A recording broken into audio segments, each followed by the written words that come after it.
아이고, 돌석이구나. 물 길어주러 왔니? 네, 할머니. 할머니? 왜 그러니? 할머니 몸에서 이상한 냄새가 나요. 뭐 할머니가 씻지 않아서 그런가? 아니에요, 그게 아니라 할머니 몸속에서 병 냄새가 나요. 돌석의 말대로 할머니는 3개월 후 돌아가셨습니다. 그날부터 마을 사람들은 돌석을 더욱 두려워하기 시작했습니다. 야단 주막을 시청해주셔서 감사합니다. 조선시대 사람들은 눈으로 세상을 보았습니다. 관상가는 얼굴에 주름 하나, 점 하나에서 운명을 읽어냈고, 의원은 손끝으로 맥을 짚어 몸속의 상태를 알아냈습니다. 점쟁이는 사주팔자를 펼쳐놓고 하늘의 뜻을 풀이했지요. 그런데 단 한 사람, 완전히 다른 방법으로 세상을 본 사람이 있었습니다. 그는 코로 세상을 보았습니다. 아픈 사람의 몸에서 피어오르는 특별한 냄새, 거짓말을 하는 사람에게서 풍기는 이상한 냄새, 나쁜 일을 꾸미는 사람의 옷에서 나는 수상한 냄새, 그리고 곧 큰 병이 찾아올 사람에게서 흘러나오는 위험한 냄새까지. 천민 중에 천민, 백정의 아들로 태어나 세상에서 가장 낮은 곳에서 삶을 시작해야 했던 소년.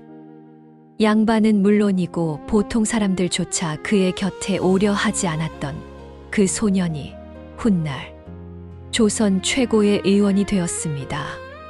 왕의 목숨을 구하고 수천 명의 백성을 살렸으며 향기 하나로 세상을 치유한 남자. 그의 이름은 향예. 이것은 냄새로 세상을 본 한 남자의 이야기입니다. 숙종 32년 봄, 경기도 깊은 산골, 골짜기 끝자락에 초가집 10대채가 옹기종기 모여있는 작은 마을이 있었습니다. 이곳이 바로 백정마을이었습니다.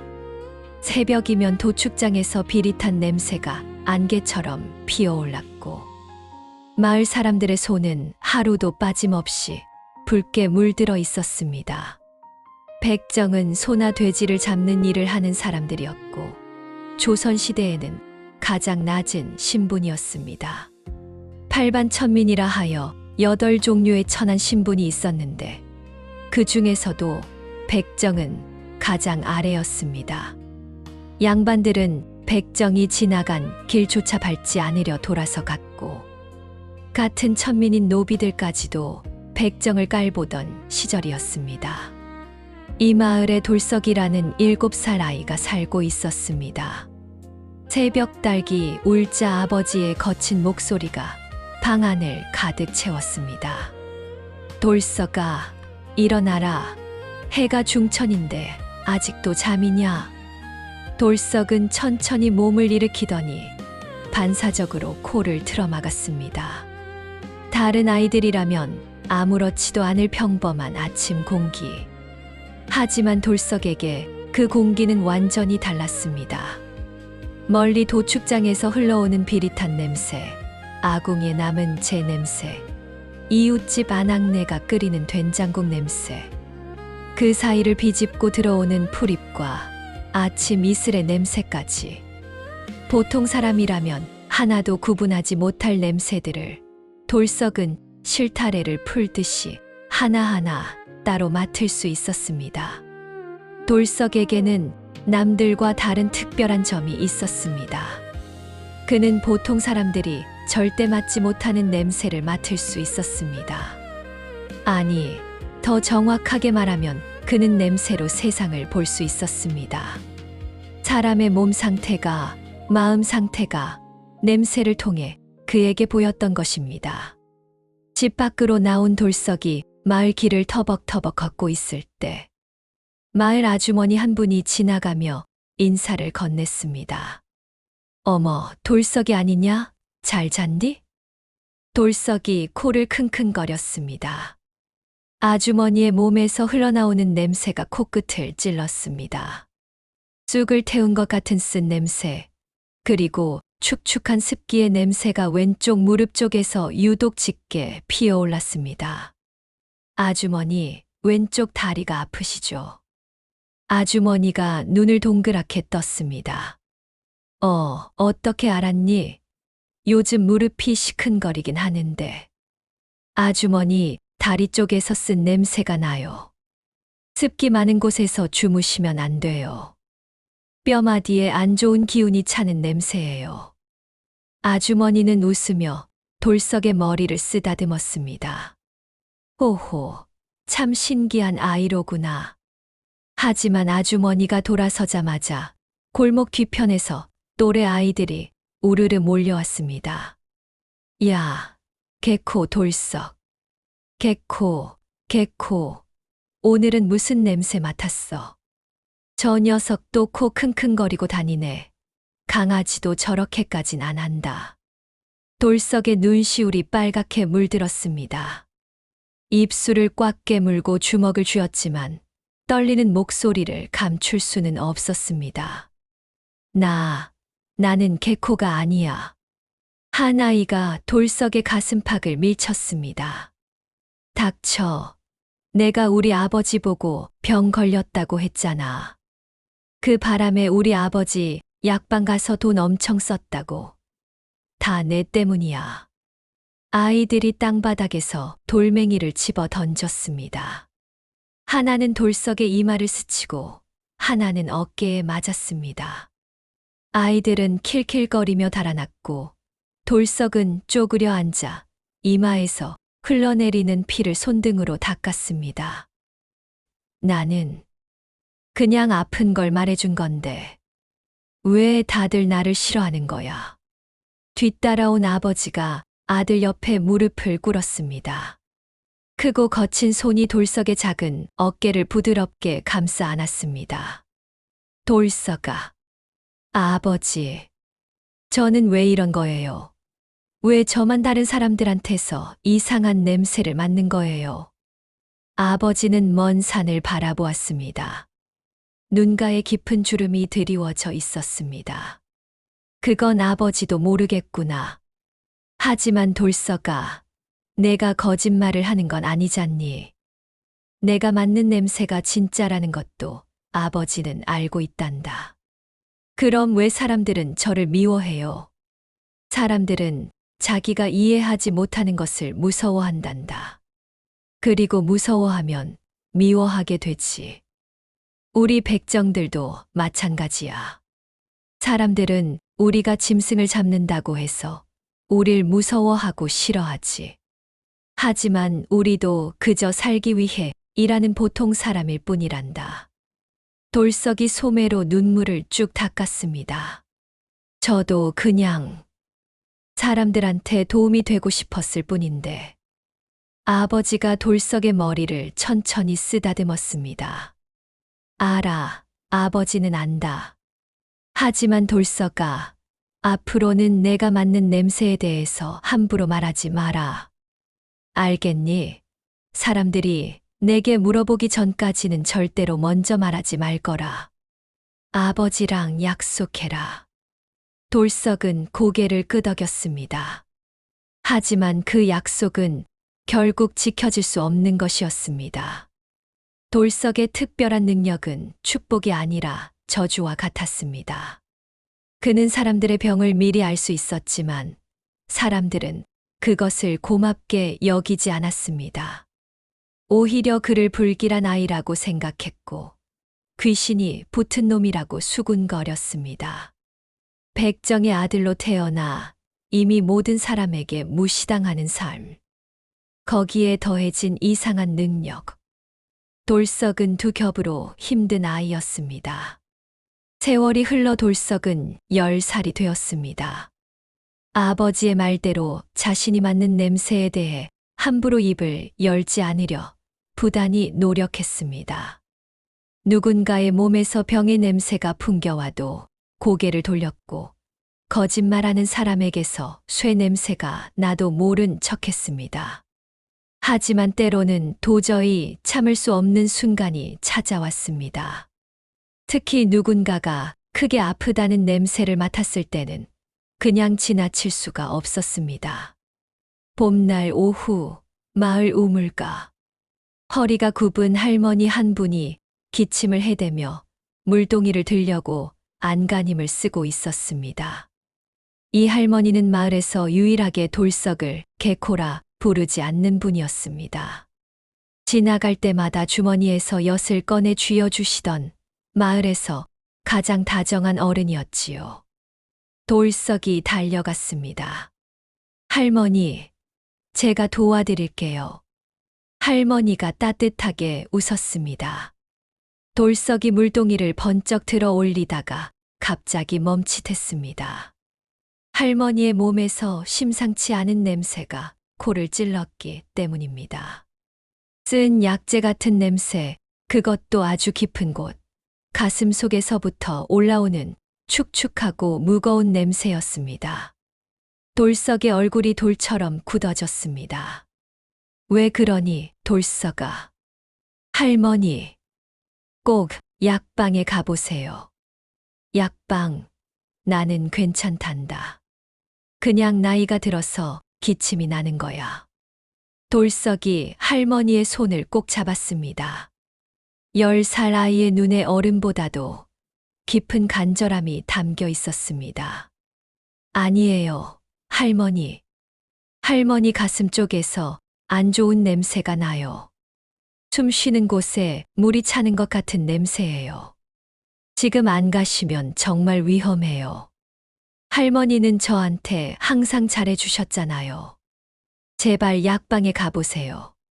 제발요. 할머니는 잠시 말없이 돌석의 눈을 들여다보았습니다. 그 눈에 담긴 진심이 전해졌는지 할머니가 천천히 고개를 끄덕였습니다. 그래, 알았다. 내가 그렇게 말하니 한번 가보마. 보름이 지났습니다. 소문이 마을 전체를 휩쓸었습니다. 들었어. 김 할머니 폐렴이었다며? 아주 심각한 상태였다던데. 그걸 돌석이가 미리 알았다더라. 냄새로 맡았대. 소름 끼치네. 저 아이, 보통 아이가 아니야. 어떻게 냄새로 병을 알 수 있어? 귀신이 붙은 거 아니야. 내 말이.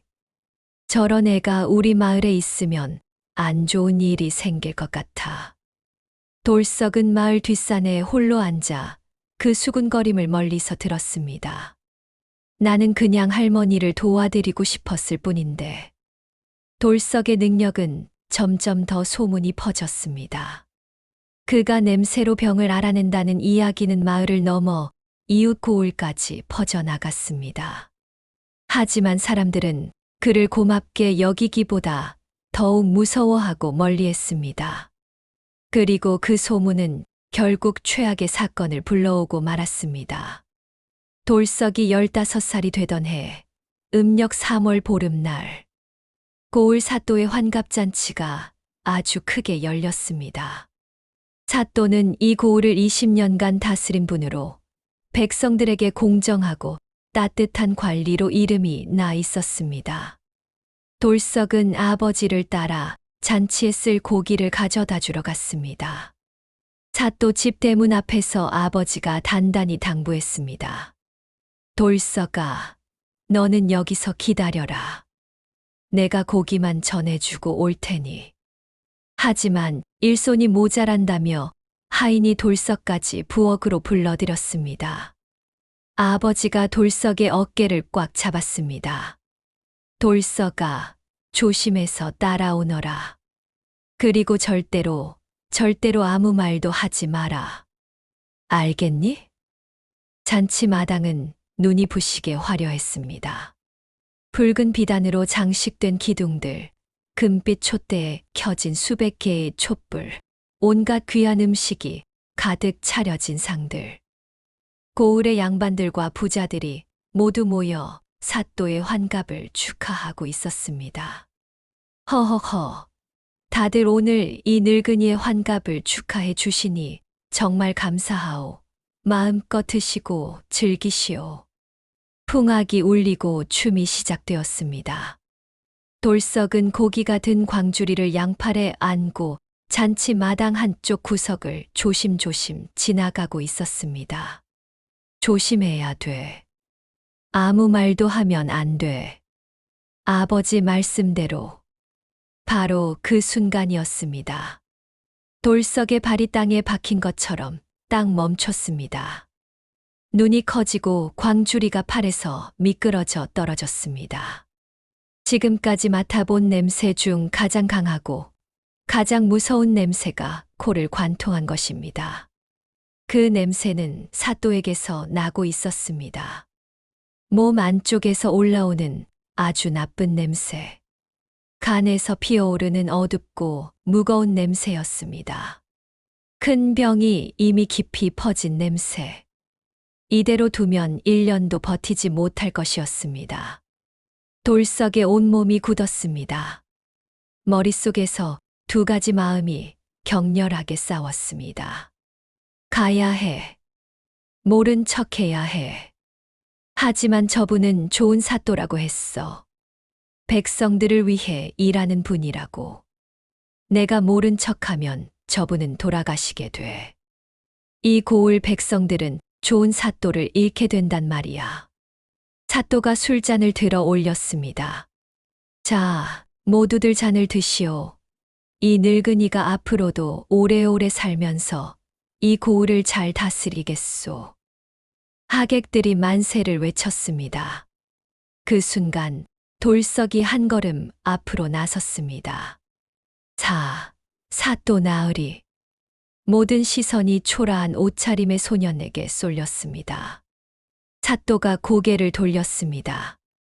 응, 아직 안 갔느냐? 무슨 할 말이 있느냐? 돌석은 크게 심호흡을 했습니다. 그리고 말했습니다. 나으리의 몸에서 아주 안 좋은 냄새가 납니다. 간에 큰 병이 있으십니다. 지금 바로 치료하지 않으시면 목숨이 위험합니다. 풍악이 뚝 멈추고 모든 소리가 사라졌습니다. 세상이 정지한 것 같은 고요함. 그리고 그 고요함을 깨뜨린 것은 하객들의 분노였습니다. 뭐라고? 이놈이 감히 환갑잔치에서 이런 불길한 소리를 하다니. 돌석은 눈물을 흘리면서도 멈추지 않았습니다. 나으리, 저는 어릴 때부터 냄새로 병을 알 수 있었습니다. 마을의 김 할머니도 제가 미리 알려드려서 병을 치료할 수 있었습니다. 나으리, 제발 저를 믿어주십시오. 사또의 얼굴이 차갑게 굳었습니다. 환갑을 축하하는 자리에서 큰 병에 걸렸다는 말을 들은 것입니다. 그것도 백정의 어린 아들에게서. 내 놈은 나를 해치려는 역적의 아들이냐? 돌석의 아버지가 황급히 달려와 엎드려 절했습니다. 나으리, 용서해 주십시오. 제 아이가 생각이 짧아서 그런 것입니다. 사또는 손을 내저었습니다. 당장 저놈을 끌어내어 곤장 50대를 치고 늑대골 벼랑에 던져라. 아비는 곤장 30대를 친 뒤 이 고을에서 쫓아내라. 끌려가면서도 돌석은 소리쳤습니다. 나으리, 정말입니다. 제발 치료받으십시오. 뒤에서 아버지의 울음소리가 들려왔습니다. 돌석아. 돌석의 착한 마음은 오히려 무서운 벌을 불러왔습니다. 사또를 살리려 한 것이 역적질로 둔갑한 것입니다. 곤장 50대, 15살 소년의 등이 갈기갈기 찢어졌습니다. 온몸이 피투성이가 된 돌석은 억수 같은 폭우가 쏟아지는 밤, 늑대골 벼랑 아래로 던져졌습니다. 늑대골, 죄인들의 시신을 버리는 죽음의 계곡. 이곳에 던져진 사람은 단 한 명도 살아 돌아온 적이 없었습니다. 금군이 돌석을 벼랑에서 밀어넣으며 소리쳤습니다. 다음 생에는 주제를 알고 태어나거라. 천둥이 밤하늘을 가르고 번개가 세상을 하얗게 물들였습니다. 돌석은 진을 위에 엎어진 채 의식이 흐려져 갔습니다. 아버지, 미안해요. 저 때문에. 돌석은 의식을 잃었습니다. 온몸은 곤장에 맞아 피범벅이었고 벼랑에서 구르며 여기저기 다쳤습니다. 어둠 속에서 늑대 울음소리가 들려오기 시작했습니다. 5마리, 6마리. 비 속에서 녹색 눈동자들이 점점 가까이 다가왔습니다. 늑대 대장이 이빨을 드러내며 으르렁거렸습니다. 바로 그 순간 지팡이가 땅을 내리치는 소리가 천둥처럼 울렸습니다. 물러가거라, 짐승들아. 이 아이는 아직 죽을 때가 아니다. 하얗게 먼 두 눈. 하지만 보통 사람 10명을 합친 것보다 강한 기운이 노인의 몸에서 뿜어져 나왔습니다. 늑대들이 낑낑거리며 뒷걸음질 쳤고 지팡이가 한 번 더 땅을 내리치자 꼬리를 말고 어둠 속으로 사라졌습니다. 늑대들을 쫓아낸 사람은 눈이 먼 노인이었습니다. 두 눈은 하얗게 멀어 아무것도 볼 수 없었지만 그의 기운은 보통 사람과는 완전히 달랐습니다. 맹노인이 돌석 앞에 무릎을 꿇고 이마에 손을 대었습니다. 그 순간 노인의 표정이 크게 변했습니다. 이것은 이 아이에게서 아주 특별한 기운이 느껴진다. 냄새로 세상을 볼 수 있는 능력. 절대 후각의 소유자로구나. 노인은 돌석을 등에 업었습니다. 비에 젖은 산길을 걸으며 중얼거렸습니다. 하늘이 내려준 재능을 가졌는데도 사람들은 내게 돌을 던졌구나. 안타까운 일이다. 하지만 걱정 마라, 아이야. 이 늙은이가 너를 세상에 도움이 되는 사람으로 만들어주마. 내 재능이 세상을 구하는 힘이 되도록 말이다. 폭우 속에서 노인과 소년의 그림자가 산속 깊은 곳으로 사라졌습니다. 새소리와 계곡물 소리. 돌석이 천천히 눈을 떴을 때 그는 작은 산속 오두막 안에 누워 있었습니다. 깨끗한 이불이 덮여 있었고 다친 곳마다 약초가 정성스럽게 발라져 있었습니다. 깨어났구나. 누구십니까? 노인은 자신을 맹사성이라고 소개했습니다. 30년 전 궁궐에서 왕의 병을 치료하는 최고 의원인 어의를 지냈지만 나쁜 신하들의 거짓말에 속아 역적으로 몰렸고 두 눈을 잃은 채 산속으로 쫓겨났다고 했습니다. 그 뒤로 이 산에서 혼자 살며 더 깊은 의술을 연구해 왔다고 했습니다. 돌석은 조심스럽게 자기 이야기를 꺼냈습니다. 저는 정말로 냄새로 사람의 병을 알 수 있습니다. 어릴 때부터 그랬어요. 거짓말하는 사람에게선 녹슨 쇠 같은 냄새가 나고 배탈이 난 사람에게선 시큼한 냄새가 나요. 하지만 사람들은 저를 무서워합니다. 귀신이 붙었다고, 불길하다고. 맹노인이 무릎을 탁 쳤습니다. 어리석은 것들. 내 능력은 귀신이 준 게 아니라 하늘이 내려준 선물이다. 세상에 얼마나 많은 사람들이 병을 모르고 세상을 떠나는지 아느냐? 얼마나 많은 의원들이 병을 찾지 못해 헤매는지 아느냐? 하지만 너는 냄새만으로 병을 찾아낼 수 있다. 이게 선물이 아니고 뭐란 말이냐? 돌석의 눈에 처음으로 환한 빛이 들어왔습니다. 하지만 곧 고개를 숙였습니다. 하지만 그 능력 때문에 아버지까지 벌을 받으셨어요. 맹노인이 진지하게 말했습니다. 그건 내 잘못이 아니다. 세상 사람들이 모르는 탓이지. 하지만 돌석아, 잘 들어라. 재능이란 건 칼과 같은 거다. 잘 쓰면 수많은 사람을 살리지만 잘못 쓰면 자기 자신을 다치게 한다. 너는 지금까지 그 재능을 어떻게 써야 하는지 몰랐을 뿐이야. 그럼 어떻게 해야 합니까? 배워야 한다. 냄새로 병을 알아내는 건 시작일 뿐이야. 진짜 의원이 되려면 그 병을 어떻게 고치는지도 알아야 하지. 돌석아, 내 제자가 되어라. 내가 너에게 진짜 의술을 가르쳐 주마. 돌석이 큰 절을 올렸습니다. 스승님, 제자 돌석 가르침을 받겠습니다. 맹노인이 만족스럽게 고개를 끄덕였습니다. 좋다. 일어나거라. 오늘부터 수련이 시작된다. 힘들거다. 하지만 절대 포기하지 마라. 내 재능은 반드시 세상을 구할 것이다. 그날부터 돌석의 새로운 인생이 시작되었습니다. 봄이 가고 여름이 오고 가을이 지나고 겨울이 찾아왔습니다. 그 계절들이 15번 바뀌었습니다. 돌석은 맹사성 스승 밑에서 밤낮 없이 공부하고 수련했습니다. 첫째 해 스승은 의술 기술이 아니라 마음부터 가르쳤습니다. 의술의 기본이 뭔지 아느냐? 병을 아는 게 아니다. 진짜 기본은 생명을 소중히 여기는 마음이다. 아무리 뛰어난 실력이 있어도 생명을 소중히 여기지 않는 의원은 사람을 해치는 자나 다름없다.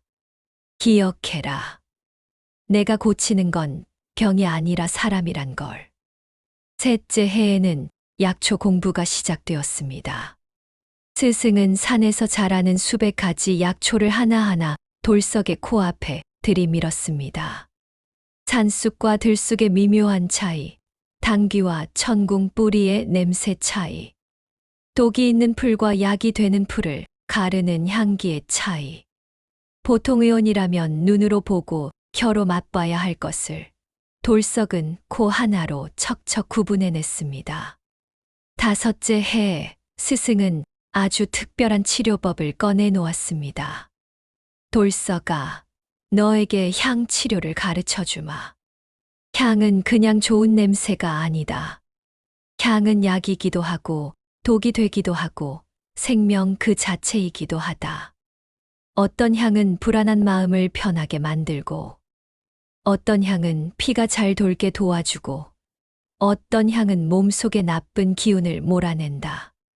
너는 코로 세상을 본다. 그러니 향으로 세상을 치료할 수 있어야 한다. 열째 해 직접 환자를 치료하는 실전이 시작되었습니다. 산에서 곰에게 물린 사냥꾼이 다리를 절뚝이며 찾아왔을 때 25살이 된 돌석은 침착하게 상처의 냄새를 맡았습니다. 상처에서 나쁜 기운의 냄새가 납니다. 곰의 침에 있던 독이 퍼지기 시작했습니다. 지금 치료하지 않으면 다리를 쓰지 못하게 될 수 있습니다. 돌석은 백지, 당귀, 천궁을 섞어 만든 향을 피웠습니다. 사흘 뒤 사냥꾼의 다리는 깨끗하게 나았습니다. 스승이 흐뭇하게 웃었습니다. 잘했다, 돌석아. 15째 해 돌석은 30살이 되었고 스승의 모든 가르침을 다 익혔습니다. 보통 약이 아닌 향으로 병을 고칠 수 있는 조선에서 단 하나뿐인 의원이 된 것입니다. 스승이 말했습니다. 돌석아, 이제 너에게 새 이름을 주어야겠구나. 오늘부터 너의 이름은 유향이다. 그윽한 향기라는 뜻이지. 세상에 그윽하게 퍼져나가 사람들을 낫게 하는 향기가 되어라. 유향은 감격하여 깊이 절했습니다. 감사합니다, 스승님. 제자 유향, 스승님의 가르침을 가슴에 새기겠습니다. 이제 산을 내려가 백성들을 치료해라. 내 재능을 세상을 위해 써라. 하지만 스승님은요? 제가 스승님을 모셔야 하지 않습니까? 스승이 고개를 천천히 저었습니다. 아니다. 나는 이제 늙었다. 이 산에서 조용히 지낼 것이다. 너는 내 길을 가거라. 그것이 나를 위하는 길이란다. 유향은 산을 내려왔습니다. 작은 마을 어귀에 소박한 움막을 짓고 나무 판자에 향이라고 새겨 간판을 걸었습니다. 처음에는 아무도 오지 않았습니다. 향으로 병을 고친다니 사기꾼이 틀림없다고 생각한 것이지요. 며칠 동안 파리만 날리고 있었습니다. 그러던 어느 날, 한 젊은이가 울면서 문을 두드렸습니다. 선생님, 제 아버지를 살려주십시오. 한 달째 아무것도 못 드시고 누워만 계십니다. 마을의 모든 약방을 다 가봤는데 아무도 못 고친다고 합니다. 유향이 아픈 농부에게 다가가 냄새를 맡았습니다. 배 속에서 올라오는 냄새. 돌처럼 딱딱하게 굳어진 무언가의 냄새가 느껴졌습니다. 배 안에 딱딱한 덩어리가 있습니다. 오래된 음식이 쌓여서 돌처럼 굳은 겁니다. 이것이 길을 막아서 음식을 넘기지 못하게 하는 거예요. 그럼 어떻게 해야 합니까? 배를 갈라야 합니까? 유향이 고개를 저었습니다. 아닙니다. 수술도 약도 필요 없습니다. 향으로 고치겠습니다. 유향은 진피, 후박, 곽향, 사인이라는 4가지 약재를 섞어 향을 만들었습니다. 진피는 기운을 돌게 하고, 후박은 막힌 것을 풀어주고, 곽향은 나쁜 습기를 없애주고, 사인은 배를 따뜻하게 해줍니다. 4가지를 섞어 태우니 신비로운 향기가 모락모락 피어올랐습니다. 이 향을 이틀만 아침 저녁으로 깊이 들이마시십시오. 그러면 딱딱한 덩어리가 녹아서 나올 겁니다. 이틀 뒤 농부가 직접 걸어와서 유향 앞에 큰 절을 올렸습니다. 선생님, 아침에 배 속에 딱딱한 게 다 빠져나왔습니다.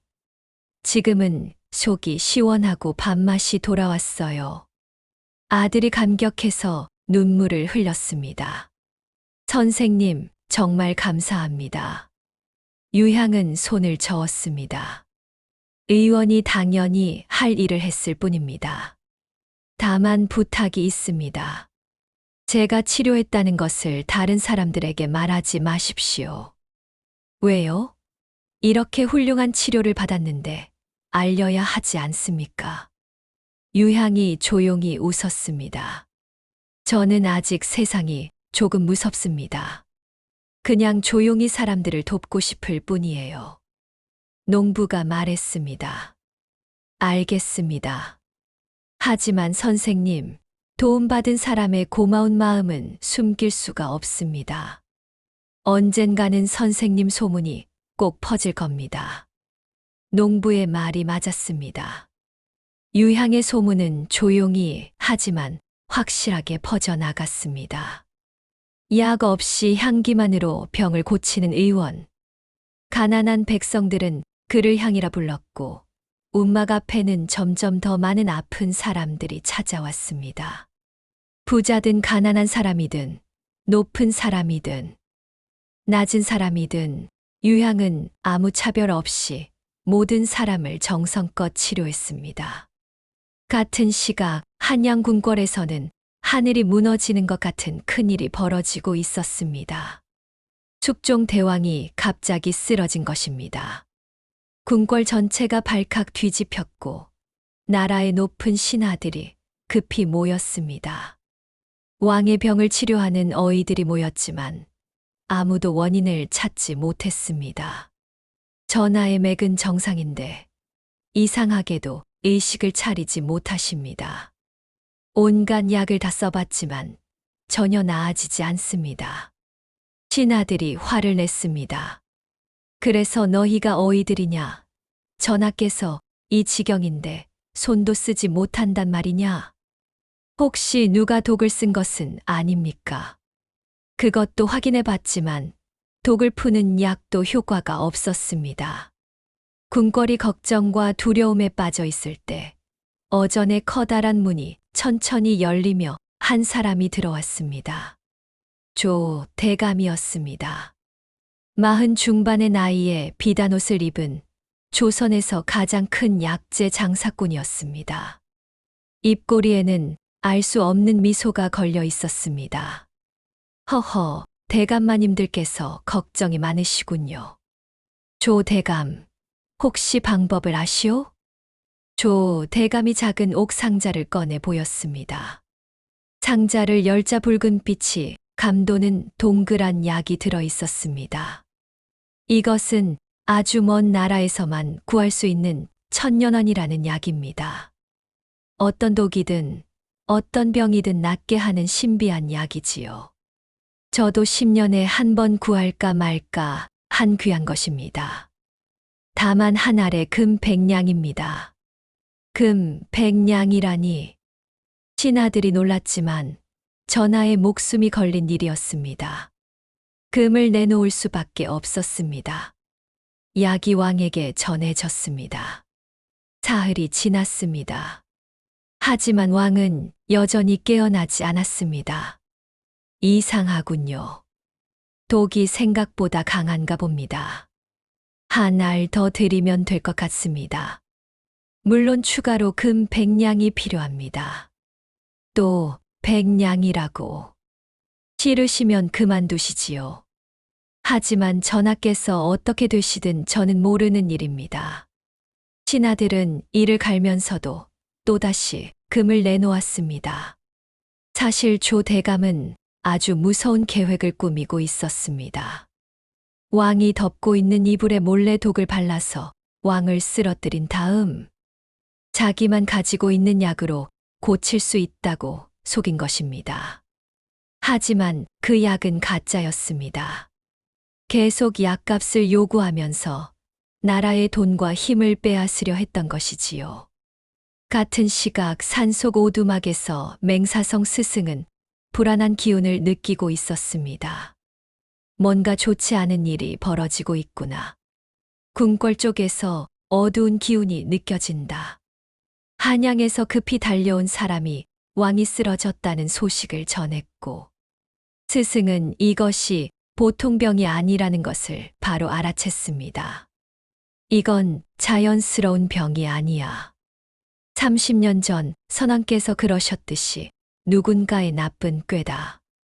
며칠 뒤 유향이 스승을 찾아왔습니다. 스승님, 편찮으시다는 소식을 듣고 달려왔습니다. 침상에 누운 스승의 얼굴은 많이 쇠약해져 있었습니다. 하지만 눈빛만은 여전히 맑고 단단했습니다. 유향아, 부탁할 것이 있다. 한양으로 가거라. 전하께서 쓰러지셨다. 유향이 놀랐습니다. 스승이 이어 말했습니다. 어이들로는 안 된다. 이건 보통 병이 아니야. 누군가 일부러 전하를 해치려 한 거다. 30년 전 나는 힘이 모자라서 선왕을 지키지 못했다. 나쁜 신하들의 독약을 막지 못하고 오히려 억울하게 몰려서 이 눈을 잃었지. 하지만 너는 다르다. 너는 코로 독을 찾아낼 수 있고 향으로 독을 물리칠 수 있다. 유향이 머뭇거렸습니다. 하지만 스승님, 저는 백정의 아들입니다. 궁궐에 어떻게 들어갑니까? 스승이 유향의 손을 꽉 잡았습니다. 마르고 여윈 손이었지만 그 안에 담긴 힘은 뜨거웠습니다. 유향아, 잘 들어라. 신분이 무슨 대수냐? 내가 백정의 아들이든 왕의 아들이든 생명을 구하는 데에는 높고 낮음이 없다. 부디 전하를 구해다오. 그리고 나쁜 자들의 꾀를 밝혀내거라. 이것이 이 늙은이의 마지막 부탁이다. 유향의 눈에 눈물이 고였습니다. 스승님, 마지막이라니요. 무슨 말씀을? 스승이 조용히 웃었습니다. 나는 이미 오래 살았다. 하지만 너는 아직 할 일이 많이 남았단다. 가거라, 유향아. 그리고 기억해라.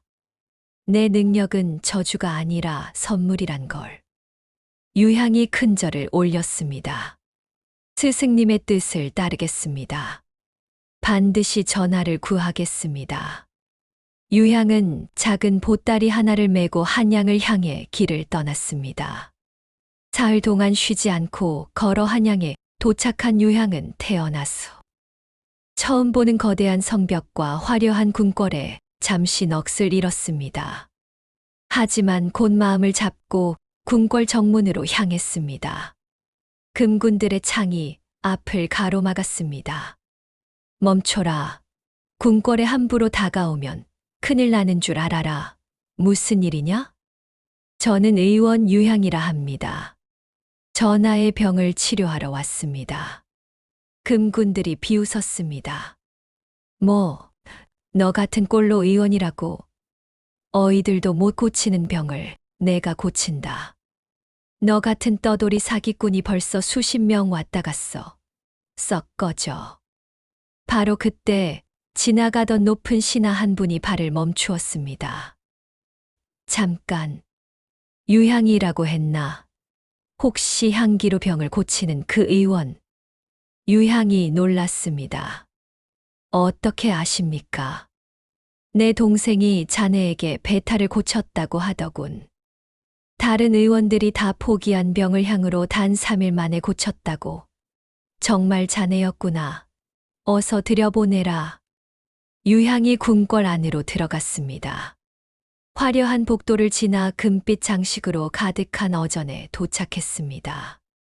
침상에는 열흘 넘게 깊은 잠에 빠져 있는 왕이 누워 계셨습니다. 어이들이 유향을 보고 코웃음 쳤습니다. 저 사람은 누구요? 시골에서 온 의원이요.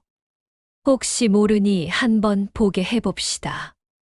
우리 같은 최고의 어이들도 못 고치는데 시골 돌팔이가 뭘 하겠다고. 시간 낭비 말고 돌려보내시오. 유향은 아무 말 없이 왕에게 다가갔습니다.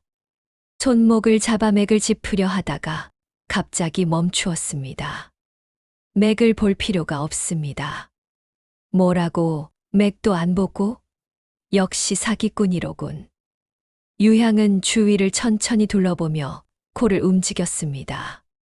15년간 갈고 닦은 코가 어전 구석구석을 살폈습니다. 그리고 단호하게 말했습니다. 전하의 몸이 문제가 아닙니다. 전하께서 덮고 계신 이불에서 독냄새가 납니다. 순간 어전 안이 얼어붙었습니다. 이불 안쪽을 뒤집어 보십시오. 안감에 독이 배어들어 있을 겁니다. 피부를 통해 천천히 몸속으로 들어가는 독입니다. 이것이 전하를 쓰러뜨린 원인입니다. 신하들이 반신반의하며 이불을 들춰냈습니다. 안감을 뒤집는 순간 모든 사람의 얼굴이 하얗게 변했습니다. 안감이 검게 변색되어 있었던 것입니다. 어이가 다가가 확인했습니다. 이것은 독초입니다. 오래 닿으면 의식을 잃게 하고 결국 목숨을 앗아가는 무서운 독입니다. 유향이 외쳤습니다. 당장 이불을 치우고 전하를 다른 곳으로 옮기십시오. 지금 바로. 금군들이 급히 왕을 다른 침상으로 옮겼습니다. 바로 그때 어전문이 벌컥 열리며 조 대감이 들어왔습니다. 무슨 소란이요? 감히 누가 전하의 이불을 뜯어냅니까? 신하들이 따져 물었습니다. 조 대감, 이불에서 독이 나왔소. 이 이불은 당신이 가져다 준 것 아니었소. 조 대감은 능숙하게 놀란 척했습니다. 독이라니요. 먼 나라에서 가져온 최고급 비단입니다. 독이 있을 리가 없습니다. 분명 오해입니다. 유향이 조 대감을 바라보았습니다. 코가 천천히 움직였습니다. 조 대감의 몸에서 흘러나오는 냄새가 하나하나 익혔습니다. 소매 끝에서 손톱 밑에서 옷 깊숙이 배어든 독의 냄새가. 조 대감, 당신의 소매를 보여주시겠습니까? 조 대감이 뒤로 물러섰습니다. 뭐라고, 건방지게. 내가 감히 나에게 이래라 저래라 하느냐. 유향의 목소리가 높아졌습니다. 대감의 소매에서도 이불과 똑같은 독 냄새가 납니다. 손에서도, 옷에서도, 온몸에서 독 냄새가 가득합니다. 당신이 전하를 해치려 한 것입니다. 조 대감이 크게 화를 냈습니다. 미친놈, 냄새로 독을 안다니. 그 말도 안 되는 소리를 누가 믿겠느냐. 저놈을 당장 잡아라. 유향이 소리쳤습니다. 증명하겠습니다. 조 대감의 소매를 찢어 보십시오. 안에 독이 숨겨져 있을 겁니다. 만약 제가 틀렸다면 제 목숨을 내놓겠습니다. 조 대감도 물러서지 않았습니다. 좋다. 목숨을 거는 거로군. 어디 해봐라. 신하들이 조 대감의 소매를 갈랐습니다. 팽팽한 긴장감이 어전을 가득 채웠습니다. 소매가 갈라지는 순간 작은 천 주머니가 바닥에 떨어졌습니다. 어이가 주머니를 열었습니다. 이불과 똑같은 독초입니다. 어전이 뒤집어졌습니다. 역적이다. 조 대감이 전하를 해치려 했구나. 유향이 말을 이었습니다. 대감의 손톱 밑도 확인하십시오. 독초를 만진 자국이 있을 겁니다. 금군 대장이 조 대감의 손을 잡고 확인했습니다. 손톱 밑이 검게 물들어 있었습니다. 끌려가면서 조 대감이 미친 듯이 소리쳤습니다. 다 그 늙은이 때문이야. 30년 전 맹사성이란 늙은이가 우리 아버지를 잡아들였어. 우리 아버지는 그때 왕을 해치려 했었지. 맹사성이 그걸 막았고. 우리 집안은 망했어.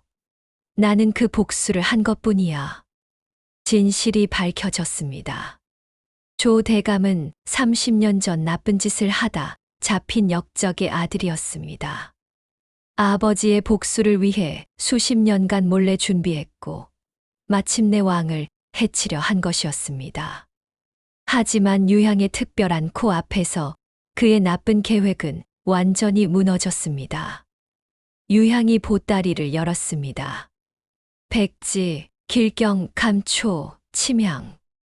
4가지 약재를 정성스럽게 갈아 향로에 넣고 불을 붙였습니다. 이 향이 몸속의 나쁜 기운을 밖으로 끌어내고 기운을 돌게 해서 의식을 깨울 것입니다. 맑고 깨끗한 향기가 피어올라 어전을 가득 채우고 왕의 몸을 부드럽게 감쌌습니다. 잠시 뒤 왕이 갑자기 기침을 하더니 검은색 기운을 토해냈습니다. 신하들이 깜짝 놀랐지만 유향은 차분했습니다. 놀라지 마십시오. 저것이 바로 몸속에 쌓인 나쁜 기운입니다. 밖으로 나오는 것이니 좋은 신호입니다. 왕이 계속해서 나쁜 기운을 토해냈습니다. 그리고 마침내 천천히 눈을 떴습니다. 짐이 어찌 된 것이냐. 신하들이 기뻐서 눈물을 흘렸습니다. 전하, 깨어나셨습니다. 하늘에 감사드립니다. 왕이 유향을 바라보았습니다. 경이 짐을 살렸단 말이냐? 원하는 것이 있으면 무엇이든 말해보라. 벼슬이든 재물이든 다 주겠노라. 유향이 고개를 들었습니다. 눈빛은 맑고 편안했습니다. 전하, 저에게는 벼슬도 재물도 필요 없습니다. 저는 이미 스승님께 배운 향으로 사람을 살리는 능력이 있습니다. 그것으로 충분합니다. 왕이 놀라며 어의 자리를 주겠다고 했지만 유향은 이것도 정중하게 사양했습니다. 전하, 고인물은 오래되면 탁해지기 마련입니다. 궁궐은 아름답고 모든 것이 갖춰져 있지만 높은 담장 안에 갇힌 물과 같습니다. 하지만 흐르는 물은 다릅니다. 흐르는 물은 언제나 맑고 지나가는 곳마다 생명을 줍니다. 저는 흐르는 물이 되고 싶습니다. 백성들 사이를 돌아다니며 아픈 사람을 고쳐주는 의원으로 살고 싶습니다. 긴 침묵이 흘렀습니다. 왕이 천천히 고개를 끄덕였습니다. 참으로 지혜로운 사람이로다. 경의 뜻을 존중하겠다. 다만 이것만은 받아라. 왕은 자신의 옥패를 건넸습니다. 이것은 짐의 표시다. 어디를 가든 이것을 보이면 아무도 경을 해치지 못할 것이다. 그리고 이 금 천냥으로 가난한 백성들을 도와라. 감사합니다, 전하. 가거라, 유향. 경의 향기가 온 조선에 퍼지길 바라노라. 유향이 궁궐을 떠난 지 1년 뒤 뜻밖의 곳을 찾아갔습니다. 15년 전 자신에게 곤장을 치고 벼랑에 던지라고 명령했던 그 사또가 큰 병으로 누워 있었습니다. 어린 돌석이 환갑잔치에서 말했던 간의 병이 결국 찾아온 것이었습니다. 모든 의원이 고칠 수 없다고 했습니다. 그때 유향이 나타났습니다. 사또가 희미한 눈으로 유향을 올려다보았습니다. 누구냐? 저를 기억하십니까, 나으리? 15년 전 나으리의 환갑잔치에서 몸에 안 좋은 냄새가 난다고 말했던 백정의 아들입니다. 사또의 눈이 크게 떠졌습니다. 너는 그때 그 아이. 그럼 내 말이 정말이었단 말이냐? 유향이 고개를 끄덕였습니다. 예. 그때 치료받으셨더라면 지금까지 건강하게 사실 수 있었습니다. 사또의 눈에서 눈물이 주르르 흘러내렸습니다. 나는 너를 죽이려 했는데 미안하다. 정말 미안하다. 나는 어리석었다. 유향이 향로를 꺼냈습니다. 이제는 원망하지 않습니다. 나으리도 다른 분들처럼 무서워서 그러신 거라 이해합니다. 병을 고칠 수는 없지만 편안하게 쉬실 수 있도록 향을 피워드리겠습니다. 평화로운 향기가 방 안을 가득 채웠습니다. 사또가 편안한 얼굴로 말했습니다. 고맙다. 정말 고맙고 미안하다. 너는 참 훌륭한 사람이 되었구나. 사또는 편안하게 눈을 감았습니다. 유향은 자신을 해치려 했던 사람에게도 마지막까지 따뜻한 향기를 선물했습니다. 그것이 진짜 의원의 길이라고 믿었기 때문입니다. 유향은 산속 스승을 찾아갔습니다. 스승의 숨소리는 실처럼 가느다랗게 약해져 있었습니다. 스승님, 제가 왔습니다. 전하를 구했습니다. 스승이 희미하게 웃었습니다. 알고 있다. 소문을 들었단다. 잘했다, 유향아. 정말 잘했어. 향을 피워드리겠습니다. 스승이 고개를 천천히 저었습니다. 아니다. 네, 때가 된 것 같구나. 유향아, 손을 잡아보자. 유향이 스승의 손을 꼭 잡았습니다. 내 손에서 수많은 사람들을 살린 따뜻한 향기가 느껴진다. 아름다운 향기야. 너는 이제 나보다 훨씬 훌륭한 의원이 되었구나. 다 스승님 덕분입니다. 아니다. 나는 길만 보여줬을 뿐이야.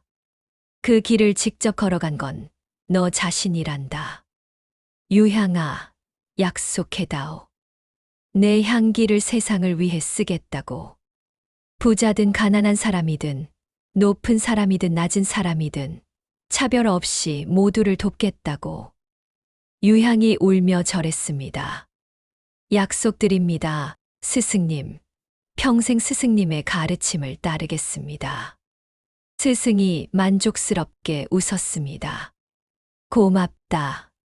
이제 편히 쉴 수 있겠구나. 맹사성 스승은 평온하게 눈을 감았습니다. 유향의 울음소리가 산을 울렸습니다. 스승은 떠났지만 그의 가르침은 유향을 통해 영원히 이어질 것이었습니다. 그로부터 10년이 흘렀습니다. 향의 유향의 이야기는 전설이 되어 조선 팔도에 퍼졌습니다. 가난한 농촌에서는 아내의 병을 고친 농부가 감격해서 절했고, 유향은 웃으며 앞으로는 찬 음식을 조심하라고만 말했습니다. 바닷가 마을에서는 어부가 치료비를 받아달라고 사정했지만 유향은 그 돈으로 마을 아이들에게 따뜻한 밥을 사주라고 했습니다. 산골 마을에서는 노인이 유향을 신선이라 불렀지만 유향은 언제나 같은 말을 했습니다. 저는 그냥 평범한 의원일 뿐입니다. 냄새로 병을 찾고 향으로 병을 고치고 마음까지 치유하는 의원. 가난한 사람에게는 돈을 받지 않고 넉넉한 사람에게는 정당한 값을 받으며 유향은 평생 백성들 사이를 흘러다녔습니다. 고인물이 되기를 거부하고 흐르는 물로 살았던 남자. 가장 낮은 곳에서 태어났지만 결국 가장 존경받는 의원이 된 남자. 세월이 흘러 유향은 60살이 되었습니다. 머리카락은 하얗게 새었지만 눈빛은 여전히 맑았고 코는 여전히 세상의 모든 냄새를 읽을 수 있었습니다. 그는 강가의 큰 느티나무 아래에 앉아 향을 피우고 있었습니다. 지나가던 젊은이 하나가 발을 멈추었습니다. 어르신, 그 향 참 좋은 냄새가 나네요. 무슨 향입니까? 유향이 미소 지었습니다. 이것은 생명의 향이라네. 사람은 누구나 자기만의 향기를 가지고 태어난단다. 어떤 사람은 달콤한 향을, 어떤 사람은 쌉쌀한 향을, 어떤 사람은 상큼한 향을 가지고 있지.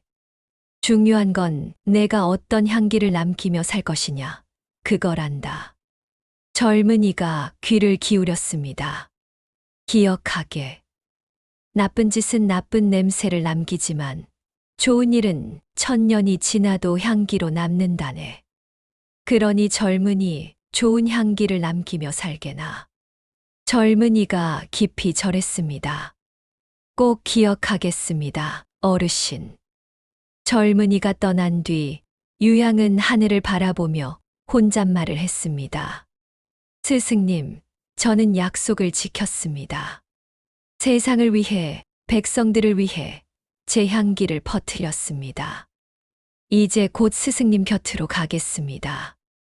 유향은 평화롭게 눈을 감았습니다. 입가에는 미소가 걸려 있었고 향로에서 피어오르는 마지막 향기가 강바람을 타고 멀리 퍼져 나갔습니다. 그날 밤 향의 유향은 조용히 세상을 떠났습니다. 하지만 그의 향기는 사라지지 않았습니다. 그가 살린 수천 명의 사람들, 그가 남긴 수많은 이야기들, 그가 보여준 삶의 모습. 그 모든 것이 향기가 되어 역사 속에 오래오래 남았습니다. 가장 낮은 곳에서 태어난 소년이 결국 왕보다 더 존경받는 사람이 되었습니다. 그것이 향의 유향의 이야기입니다. 오늘날에도 향기로 마음과 몸을 치료하는 방법은 계속 이어지고 있습니다. 병원에서, 집에서, 우리 주변 곳곳에서 향기는 여전히 사람들을 돕고 있습니다. 여러분이 맡는 모든 좋은 향기 속에는 누군가의 따뜻한 마음이 담겨 있습니다. 그리고 어쩌면 그 향기 속에는 향의 유향의 마음도 함께 담겨 있을지 모릅니다. 나쁜 짓은 나쁜 냄새를 남기지만 좋은 일은 1000년이 지나도 향기로 남습니다. 이 이야기는 지어낸 것이지만 향기로 사람을 돕는다는 생각은 오늘날까지 계속 이어지고 있습니다. 끝.